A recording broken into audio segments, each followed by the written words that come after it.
Have you ever wondered why some women don't have to beg, chase, or explain, and yet a man can't get them out of his system? He may have tried to forget her. He may have run from her. He may have even sworn he'd never go back. But there's a part of him, primal, hidden, and haunted, that remains shackled to her energy.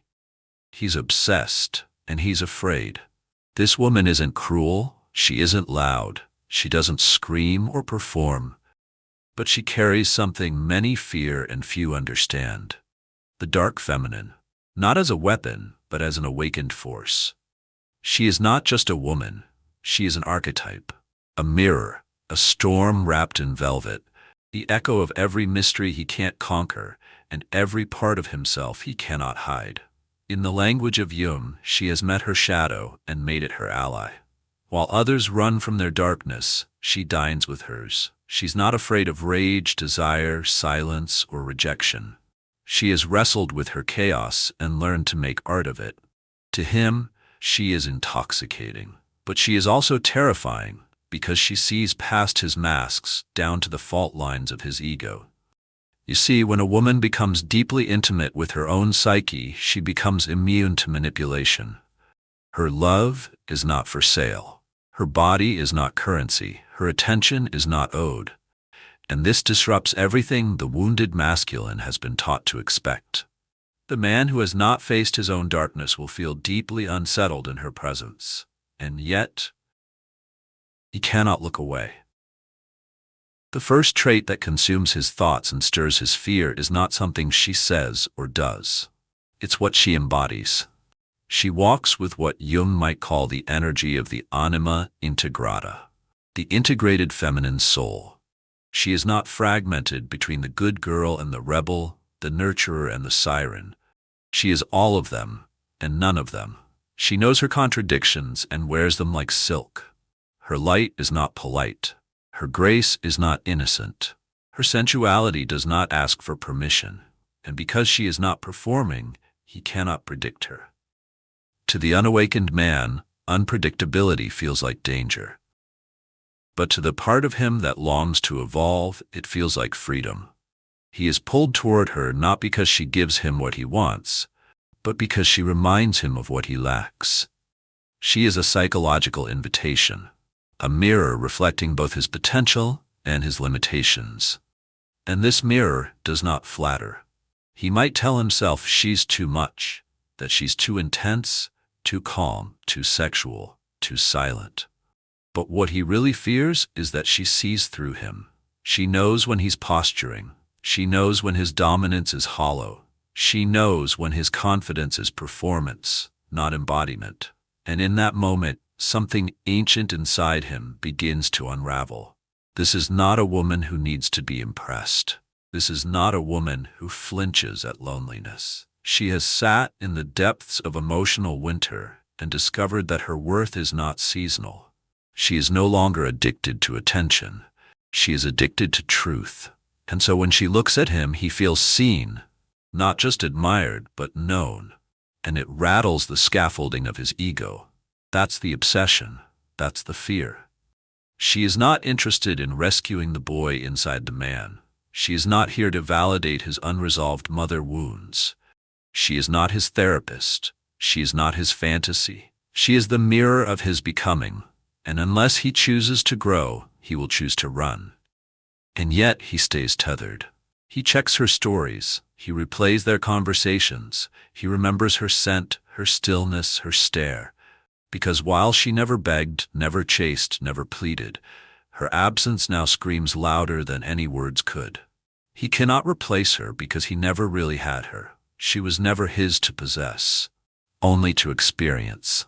And that is what torments the male ego, not rejection, but irrelevance. You, listening to this, must understand, this is not about using power to play games. This is about becoming so inwardly whole that you stop asking others to complete you. When a woman stops trying to be chosen and starts choosing herself, she disturbs every system that profits off her insecurity.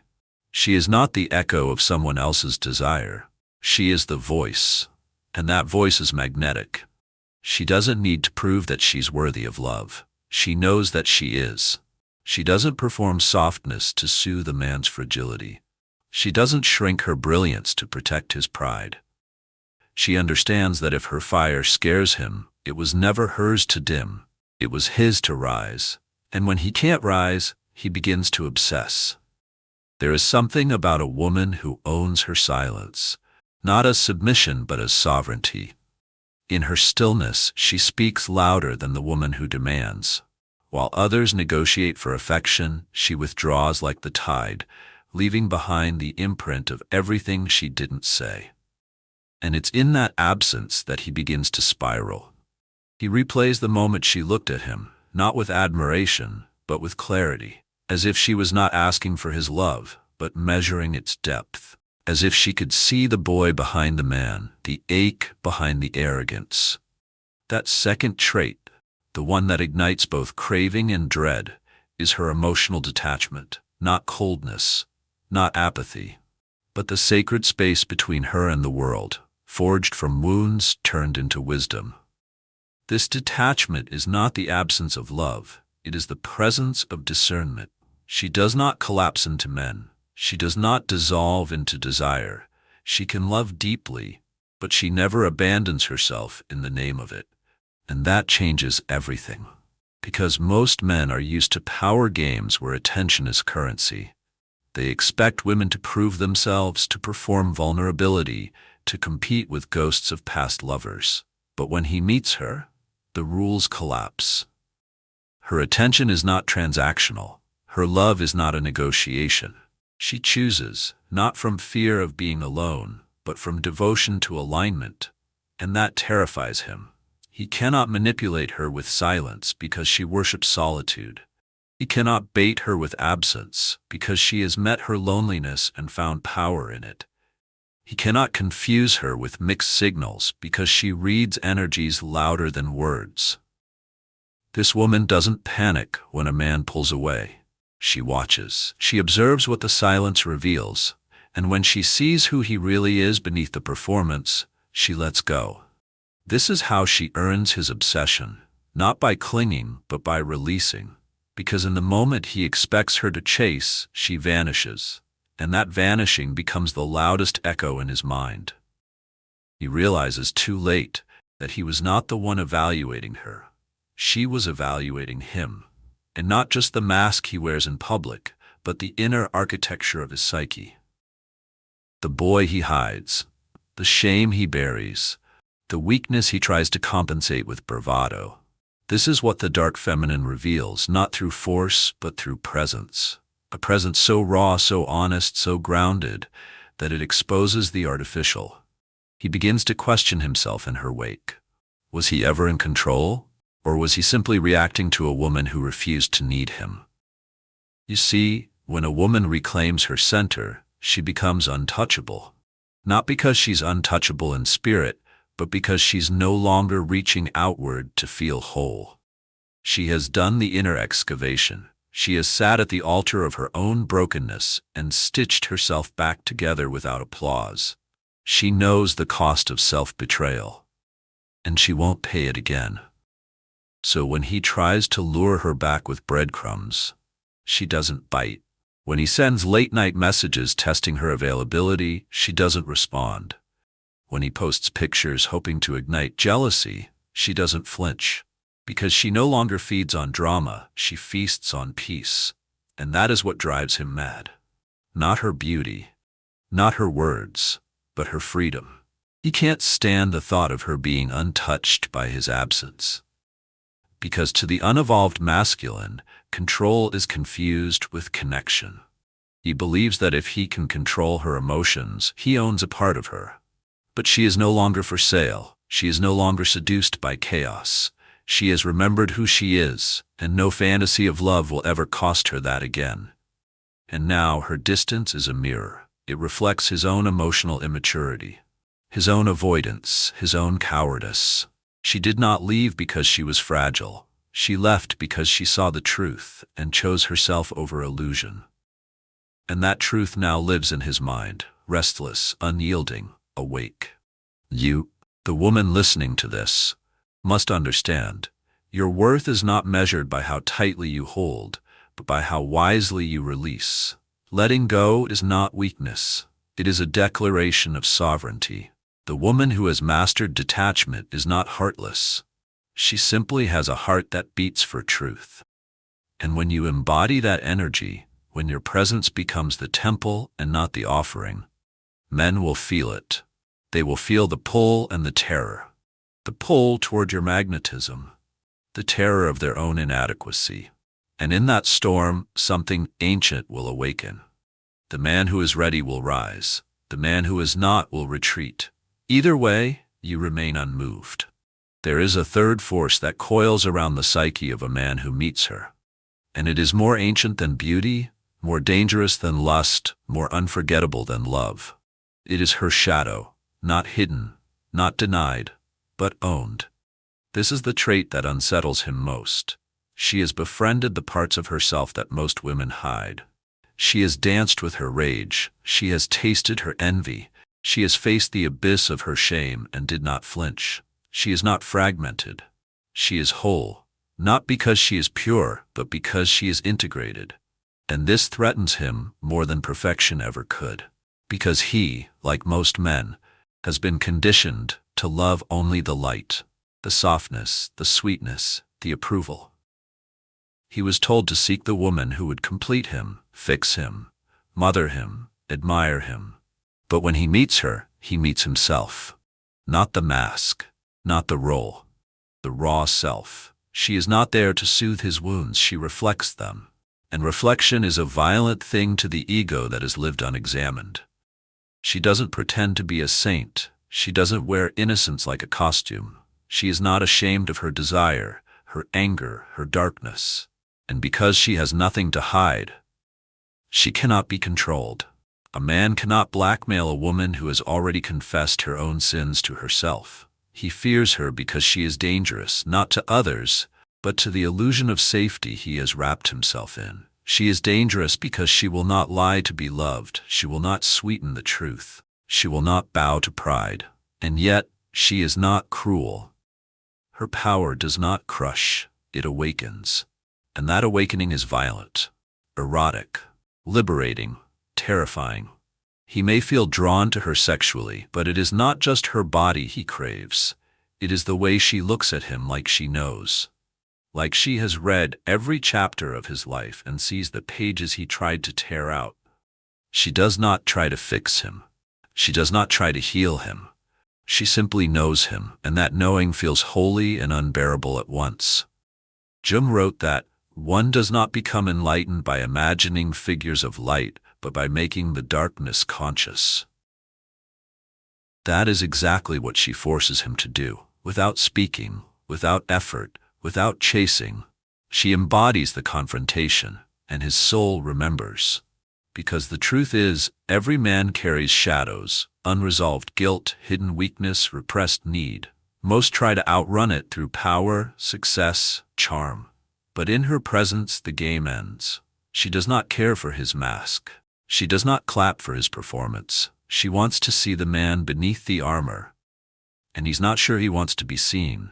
And yet, he aches for it. Because even if he doesn't understand why, her presence feels like home. Not a home filled with comfort, but one built of fire and stone and truth. She reminds him of the woman he fears and the mother he never had. The lover he dreams of, and the mirror he avoids. She is chaos and order wrapped in one. She holds space for contradiction. She does not need to be one thing. She is not afraid to be too much. And that is why he cannot forget her. You, the woman hearing these words, must know, your shadow is not a flaw. It is your initiation. It is what gives your love depth, your boundaries teeth, your silence meaning. The world may have told you to tame your fire, but he is not obsessed with the tamed. He is haunted by the wild. Not the reckless wild, not the ungrounded wild, but the aware wild. The kind that knows its edges, that chooses its battles, that does not explode, but incinerates with intention when necessary. She doesn't yell, she doesn't dramatize, but when she says no, it shakes the bones of the room. When she walks away, it feels like a closing ceremony. And when she stays, truly stays, it is not out of need, but out of soul recognition. She does not stay to fix, she stays to build. And that is the paradox that enslaves him. She offers both death and rebirth, the death of his persona, the rebirth of his authentic self. But only if he dares. And if he does not, she becomes a myth in his memory, a story he tells himself in silence, a ghost that visits him in the moments he is most alone. She never begged, never played small, never dulled her glow, and yet she became unforgettable, precisely because she did none of those things. This is the woman who does not chase, she magnetizes, who does not argue, she decides, who does not break, she alchemizes. The woman who has met her shadow will never again be afraid of being alone, because she carries her own depth, her own storm, her own sanctuary. In every room she enters, something shifts. It isn't her beauty, though she may possess it. It isn't her words, though she chooses them like blades. It is something older than both, a presence forged in the crucible of self-awareness, a presence that does not seek permission to exist. He feels it before she speaks, a quiet gravity, a sacred refusal, a kind of calm that says, I am not here to be chosen. I am here to see if you are worthy of witnessing me. And this, above all, disturbs the man who is used to control. For this woman cannot be conquered, only met. She has mastered what the Stoics called apatheia, not indifference, but inner stillness. She does not over-explain, she does not argue for her worth. She is neither cruel nor accommodating. She is simply unavailable to anyone who cannot meet her on the level of soul. And that is where obsession begins. Not in lust, not in ego games, but in the deep, aching realization that he has touched something real, and he was not ready for it. She is the antidote to his illusions. He has known women who desired him, women who adored him, women who feared losing him. But she does not fear loss, she fears self-betrayal. And if she must choose between abandoning herself and abandoning him, she chooses herself every time. That choice cuts deeper than any insult ever could. You may think he moves on, you may think he forgets, but men do not forget the woman who forced them to confront their own unconscious. They distract, they numb, they replace, but they do not forget. She is the memory that surfaces in his quietest moments, the one he tries to bury under casual flings, loud distractions, and curated images of happiness. But none of them see him the way she did. None of them challenge him to grow the way she did. None of them call to his deeper self the way she still does, even in absence. Because she didn't want his potential. She wanted his presence. She didn't care about his promises. She watched his patterns. She was not seduced by the man he pretended to be. She was waiting for the man he could be. And when he refused to meet her there, she let go without malice, without rage, without a word. That silence, it was his initiation. Most men fear being ignored, but being seen, fully and without distortion, that is what truly unravels them. She saw through him. She saw the lies he told himself, the masks he wore to survive, the performances he relied on to feel powerful.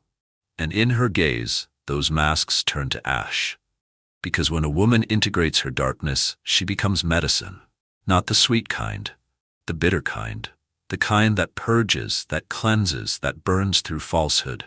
And only the bravest can swallow her. He wanted her fire until he felt the heat of it. He wanted her soul until it demanded the death of his ego. He wanted her love until he realized it would not soothe him, it would transform him. She would never let him stay small. And now in her absence he must face the echo of that truth. He tells others she was complicated, that she wanted too much, that she was hard to read. But beneath those words is a man haunted by what he lost. Not because she left, but because he never truly arrived. There is no manipulation in her mystery, no cruelty in her distance, only the wisdom of a woman who has stopped betraying herself to make others comfortable, A woman who chooses peace over potential, reality over fantasy, depth over drama. This is the kind of woman who changes the trajectory of a man's life, not through seduction, but through reflection. She awakens him to what he is not, to what he could be, and to everything he must face to meet her again. If he chooses the path, he may become the man worthy of standing beside her, not above, not beneath, but with. If he does not, he will carry her memory like a flame he cannot touch, yet cannot extinguish. And you, listening to this, you are not meant to be understood by everyone. You are meant to be remembered by those who tried to possess you, only to realize you cannot be owned. You are meant to be missed by those who thought you would always wait. You are meant to be feared by the systems that thrive on your silence. And worshipped, not as a goddess, but as a woman who has remembered she is whole. You are not a fantasy. You are a force. In the end, what torments him most is not what she said, but what she didn't. The space she left unfilled, the silence she allowed to grow, the dignity with which she exited the story he assumed he was writing. That silence was not passive, it was an act of power. She didn't need revenge, she didn't need closure, she didn't need him to understand. Her leaving was the full sentence, punctuated by poise, written in the ink of self-respect. And he cannot escape it, because in her presence he felt something he had never truly known, reverence. Not the kind built on fear or control, but built on truth, the kind that demands presence, accountability, growth. She didn't want worship, she wanted depth. She wasn't testing his masculinity. She was calling it forth. And when he could not rise to meet it, she vanished like a dream he once believed was real. But now he knows, she was not a dream. She was the only real thing.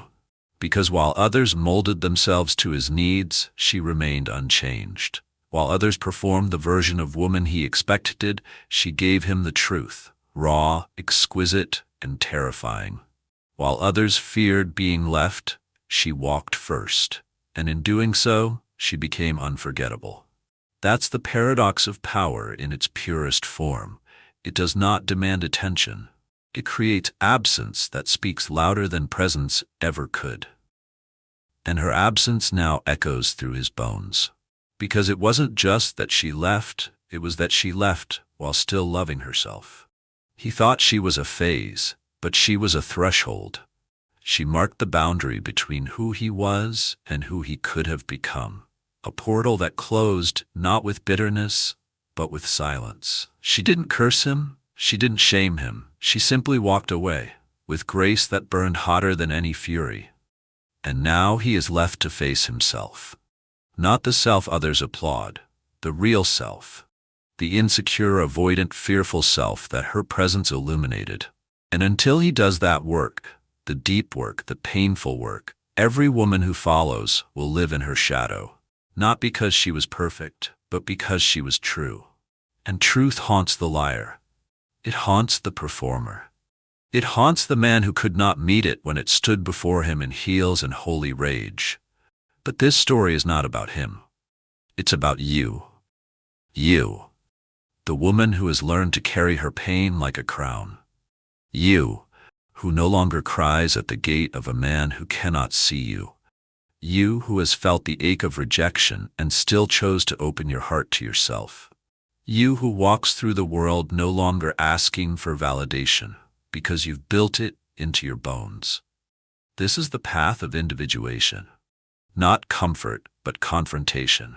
Not ease, but evolution. The dark feminine is not a costume you wear.